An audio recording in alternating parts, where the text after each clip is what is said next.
खबर आपको दें कि इस्लामाबाद से कौमी असम्बली के 3 हलकों से 200 उम्मीदवारों ने कागजात नामजदगी जमा कराए हैं।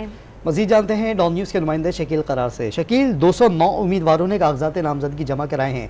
सीधा बताइएगा कौन कौन इसमें शामिल हैं? जी बिल्कुल, डिस्ट्रिक्ट रिटर्निंग ऑफिसर की जानिब से आज अभी तक जो उम्मीदवारों ने कागज जमा कराए हैं इस्लामाबाद के 3 कौमी असम्बली के हलकों के हवाले से, उसमें तो मजबूरी तौर पर 209 उम्मीदवार हैं जिन्होंने कागजात नामजदगी जमा कराए हैं, जिसमें मर्द और खवातीन भी शामिल हैं।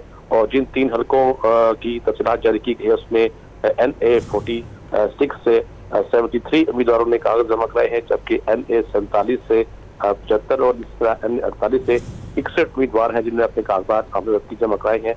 इन उम्मीदवारों में कुछ साबिक कौमी असम्बली में रहे हैं और कुछ काफी जो लोग जो है वो नए भी हैं जिन्होंने पहली दफा अपने कागजात नामजदगी जमा कराए हैं। ठीक, शकील बहुत शुक्रिया आपका।